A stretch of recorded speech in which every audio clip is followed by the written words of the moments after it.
Patay nga lawas sa usa ka tawo napalgan sulod sa usa ka sako. Pilipinas dugokon sa mga langyaw nga magpabakunat batok sa dengue. Mga hulagway sa most wanted sa Sugbo gipakatap sa kapulisan. Mga pasahero naglinya na sa bus terminal. Apan terminal management may pasalig nga dili magkuwang ang mga bus.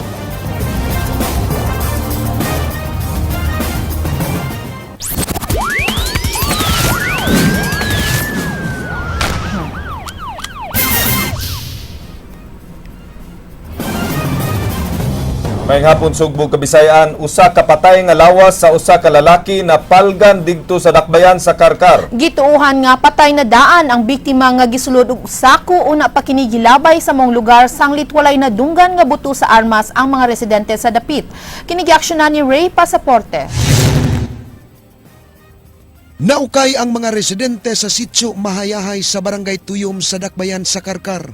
Human nakaplagan sa kasagbutan kining sako nga labihan na kabaho.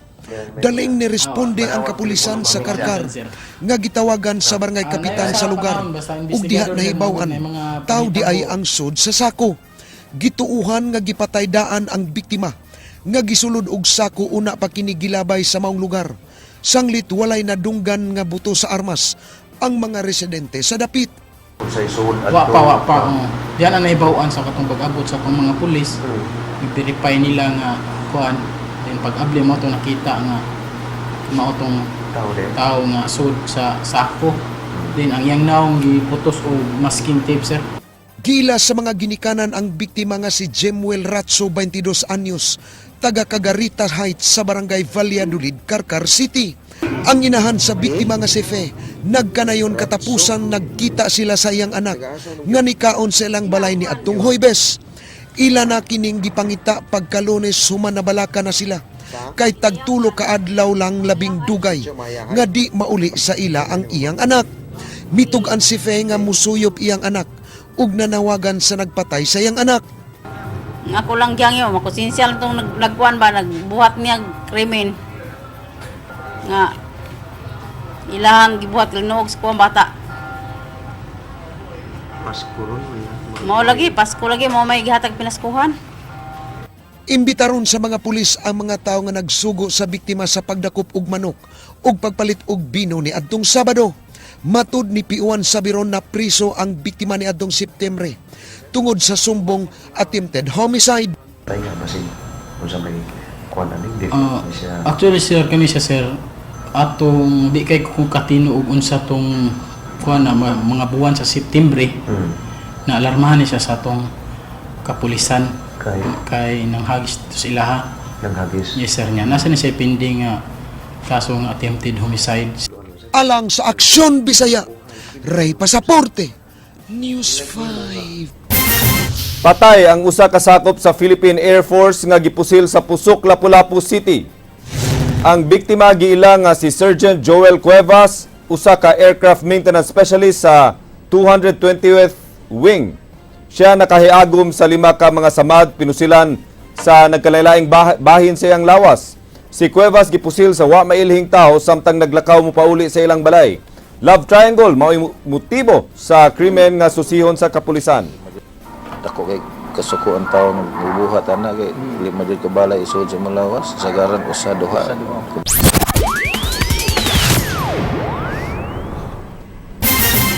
Posibleng dugukon ang nasod sa mga langyaw gikan sa silingan nga mga nasod aron magpabakuna batok sa dengue.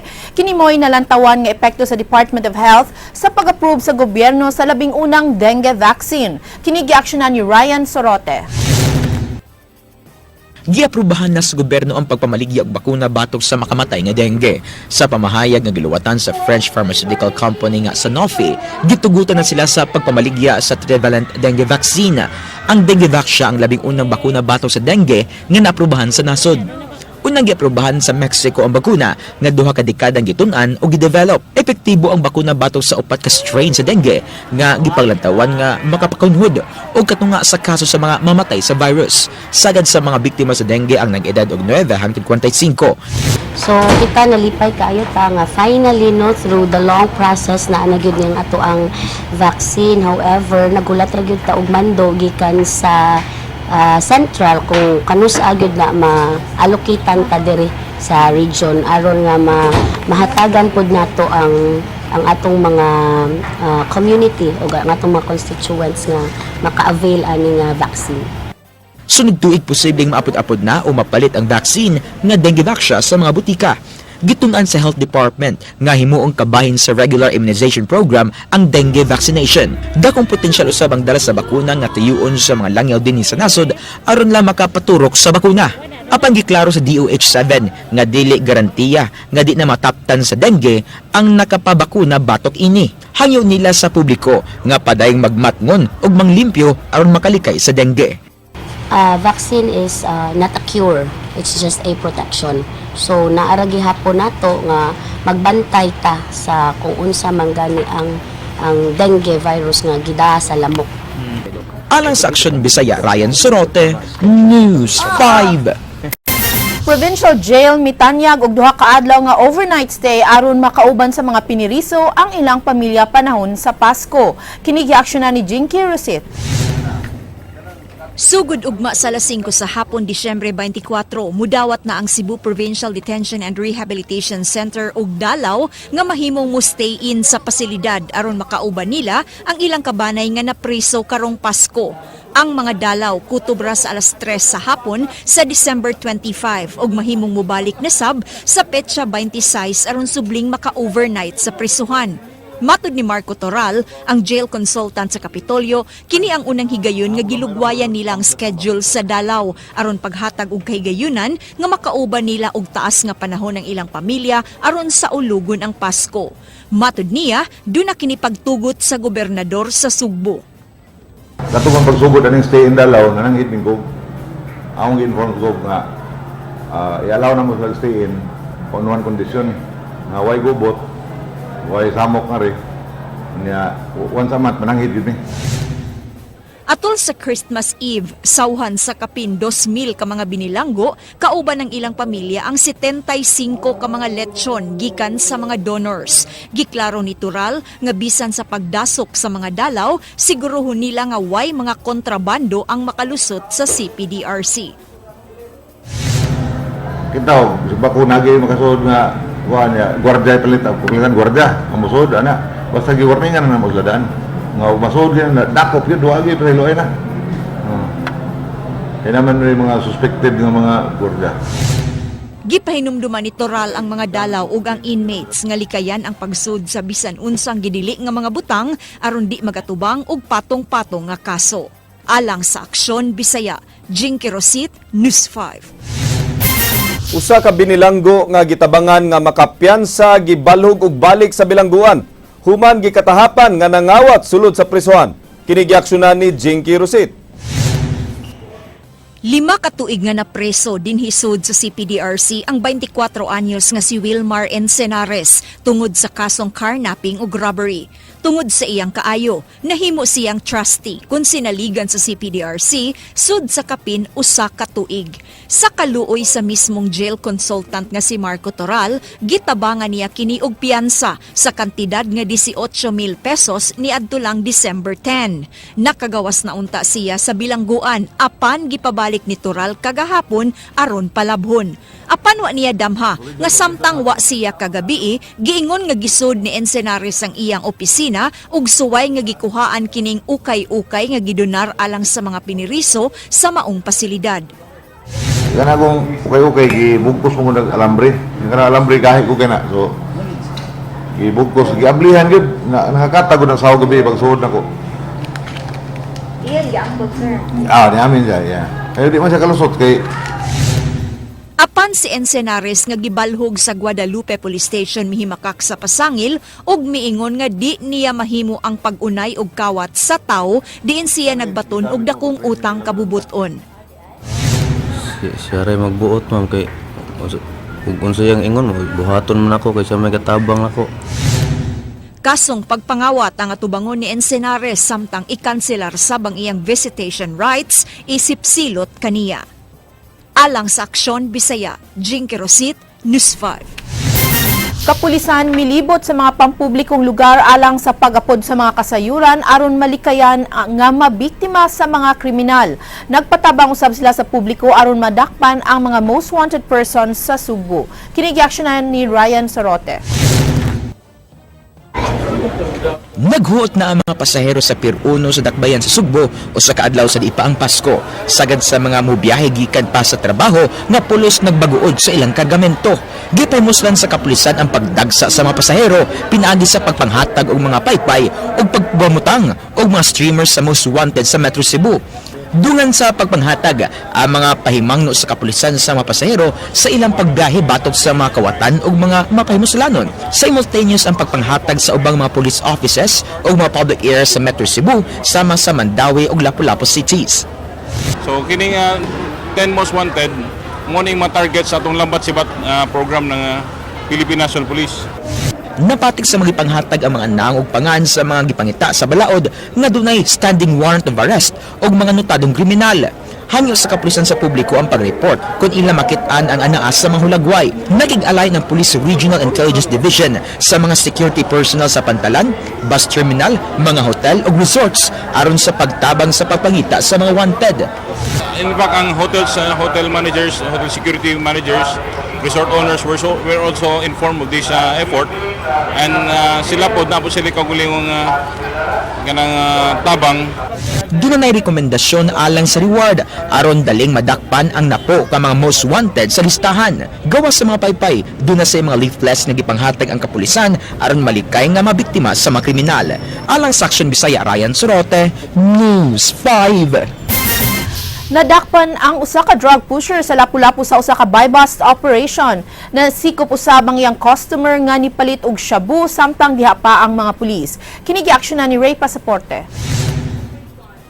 Sa prisuhan magsaulog sa Pasko si Joel Pakibot nga usa ka level 2 drug poser sa sitio Bagumbayan sa barangay Maribago. Siya nadakpan sa iyang panimay sayo kaganihang buntag sa buy-bust operation sa City Intelligence Branch sa Lapu-Lapu City Police Office. Nakuha sa panimay sa dinakpan ang mga pinakete sa shabu nga gibana-banang dulan sa 200,000 pesos, mga kwarta lakip sa mark money nga gigamit sa buy-bust ug drug paraphernalia. Kani alos aram ning butang nga gikuan. Ngayong adlaw. Ha? Ngayong adlaw. Pila man ka bulto ni. Kala Mo ni siya. Karon pagkandakpan sa. Si Pakibot giila nga naa sa listahan sa top 10 drug personality sa kapulisan. We have prior information na sa iya nga nagdula gini siya og illegal drugs.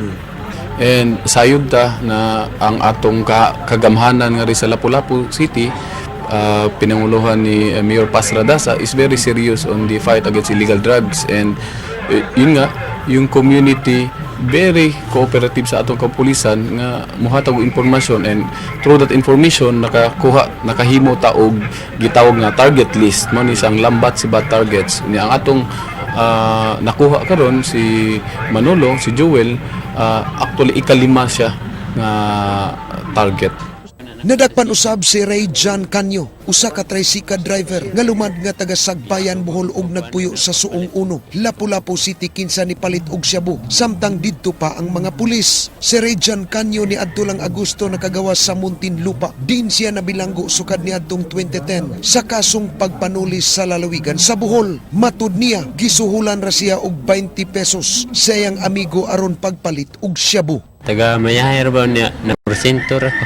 Tagaan ko lang 200 na ikuha na ko nga rin og 180. Alang sa Aksyon Bisaya, Ray Pasaporte, News 5. Mga kapulisan sa lalawigan sa Sugbo, subling gipasidunggan sa Cebu Provincial Anti-Drug Abuse Commission tungod sa malampuson nga drug operations niini. Kaganiha subling nagkatapok ang mga pulis gikan sa nagkalain-laing lungsod sakop sa lalawigan sa Sugbo alang sa espesyal nga pasidungog kanila sa Kapitolyo. Kapin 300,000 pesos ang nahatag nga reward sa sipadak ngadto sa kapulisan tungod sa nakumpiska nilang illegal drugs nga balor og 2.7 million pesos. Ang nakadawat sa award gilangkuban sa Provincial Intelligence Branch, Danao City Police Station, Sambuan Police Station ug San Francisco Police Station. Si Governor Junjun Davide nalipay sa mong kalampusan nga gipakita sa mga pulis. Ang mga line stations Department of Trade and Industry mitambag sa publiko sa pagplano sa mga palitunon aron dili ma-over sa budget. Giawhag usab sila sa ang pagpamalit sa uban nga mga tindahan gawa sa naandan aron makabarato sa ilang mapalit. Kini giaksyonan ni Ryan Sorote. Dumugon sugod karong adlaw ang mga dagkong supermarket tungod sa taas nga bakasyon.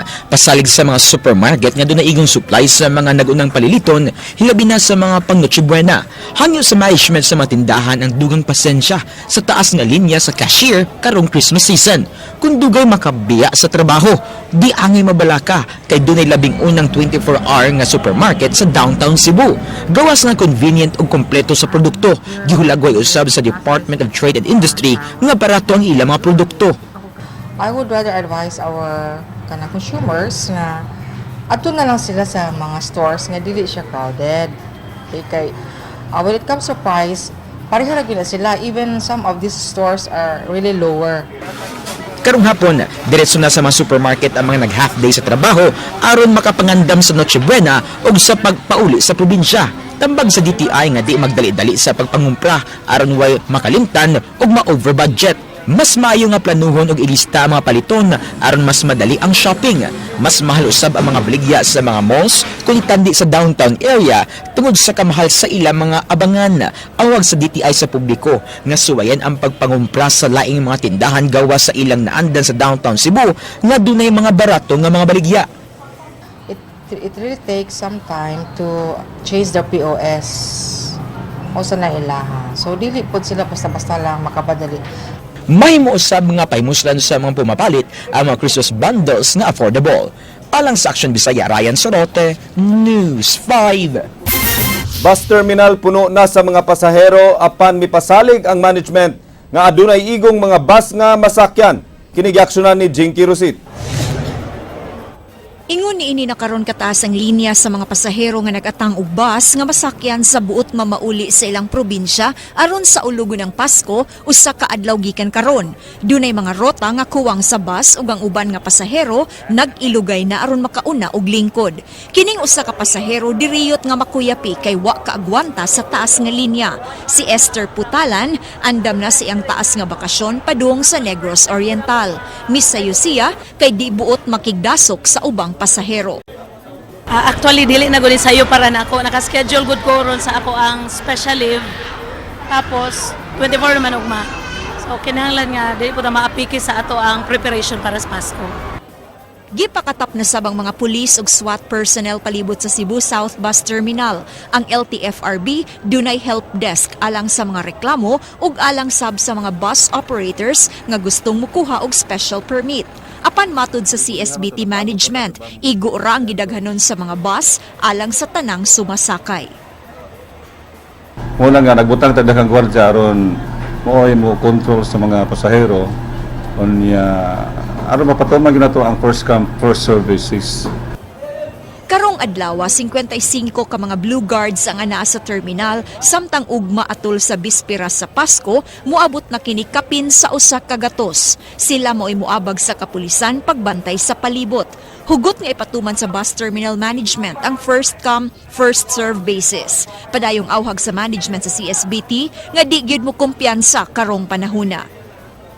Palihog lang mga pinalanggang pasahero, bantay yung tag sa kabutang, ang inyong labi ng cellphone, mga pitaka, o kayo mo pagkumpiyansa sa inyong tapad, kay daghan ro nagpakapasahero apan dili pasahero. Mga kawatan, ay. Amo yun nagiklaro yun, karong kung naagyo kawatan makadungog, sa at least nga, maingon na, uy, gikuha man ta, igo man ta. Karong hapon ug ugma posibleng mudoble pa ang gidaghanon sa mga sumasakay sa terminal. Alang sa Aksyon Bisaya, Jinky Rosit, News 5. Usa ka adlaw una ang Pasko apan hangtod karon padayong natug ang hisgutanan sa Supplemental Budget 1 sa Cebu City Hall. Ang detalye ni report ni Leslie Caminade Vistil. Nakapangutana si Consel Bebs Andales kung nganong gipugos gihapon ni Acting Mayor ang pagtuki sa Supplemental Budget number 1, kinibisan og kalima na kini gibasura sa majority sa konseho. Matud pa ni Andales siyang text message nga gipadala sa News 5, di gyud matuki ang supplemental budget kun wa sila madawat nga finality of judgment gikan sa korte, kalabot sa pagduso sab og motion ni Romulo Torres. Dugang pa ni Andales, sama og lisod sab kaayong makonvene ang konseho tungod kay kasagaran kanila anaa sa mga tag sa bakasyon. Case has been dismissed. The injunctive relief sought for has been denied. So, what more could you ask for? If you Kinisab ang pangutana ni Acting Mayor Edgar Labella ngadto sa konseho kundi gihapon nila tukion ang natulog nga supplemental budget number 1. Kaghapong adlaw, usa ka suwat gipadala ni Acting Mayor Edgar Labella ngadto sa buhatan ni Acting Vice Mayor Noel Archival. Iyang gihangyo ang konseho sa pagpahigayon og special session aron matuki ang supplemental budget number 1 sa di pa matapos karong tuiga. Andam si Labella nga manubag uban sa mga konsehal nga muuyon sa pagtuki sa SB1 sa bisan unsay posibleng resulta niini. Mibahad si Labella nga adunay mga laka nga buhaton kung dili tagdon sa konseho ang pagtuki sa SB1. In that letter, I made a manifestation that I am willing to make an undertaking that those who would, including myself, those who would affirmatively vote on the measure, because it will be placed on record, those who will not agree. But what is important is that it should be deliberated. But in the deliberation, they can manifest or make of record their objection. Gisugyot sab ni Consel Andales nga pasumitiro na lang og laing supplemental budget sunod tuig sa buwan sa Enero. Apan ang SB1 karon gikinahanglang tukion na. Si Andales usa lang sa mga mibabag sa pagtuki sa supplemental budget number 1 tungod usab sa reklamong gipadang ti Torres sa korte nga karon gipasura. Well, that will be discussed or whatever it is. There is a pending SB1 that should be acted upon. And it is mandatory, I believe it is mandatory. It is my position that since it was given by the executive, the legislative must have to act on it. Either way, one way or the other.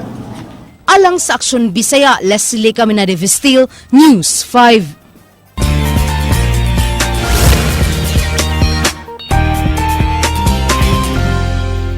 Happy day mga igsoon! Mga tinunan sa Children Paradise Montessori School may pasundayag sa publiko sa ilang linahi nga abilidad sa pagkanta ug pag-arte sa entablado atol sa ikanapulo ka tuig nga kasumaran sa ilang tunghaan.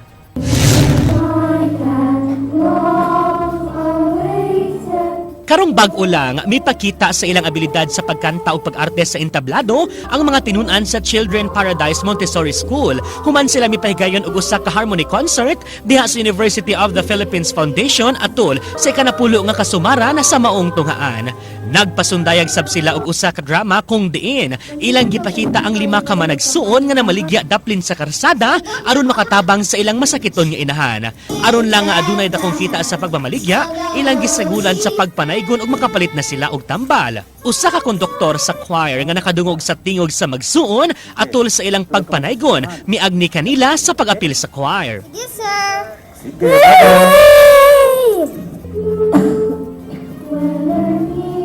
Ang stage drama director na si Rudy Aviles mibutiag nga atol sa iyang pagtudlo sa kabataan iyang nakita og na-deliver sa kabataan ang iyang tinguha. Samtang ang presidente sa tunghaan nga si Marivic Bathan nagmapasalamaton usab sa gipakita sa iyang tinunan og nagplano nga mopasundayag gawas sa nasod. Og iyang paningkamutan nga mulambo pa og maayo ang abilidad sa kabataan sa iyang tunghaan ug padayon pa ang ilang nasugdan nga programa.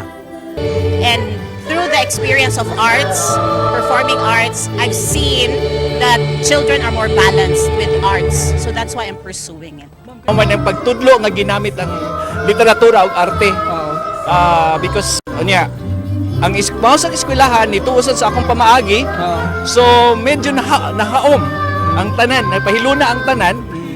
Iya usab nga napanglantawan nga aduna nay sunod nga Lea Salonga. Then we continue to train them and then nagit tayo mapatumaw nga lain na sang Lea Salonga.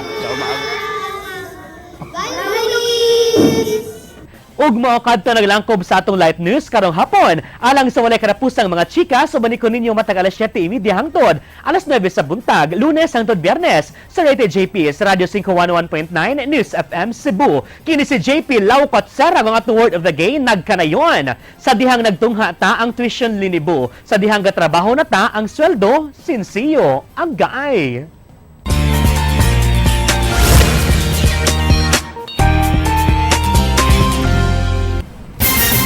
Sinsiyog yun tinod, ug 2 more days na lang. Pasko na. But tomorrow we start celebrating. Tomorrow evening. Noche buena. Yes. Kaukat to ang mga balita sa Aksyon Bisaya. Ako si Glenn Soco. Mga balita nga pundasyon sa ligdong nga opinyon o konkretong solusyon. Ako si Georgia Herrera. Bisan asa, bisan kanusa. Kapatid. Kay di lang kutob sa balita, Aksyon!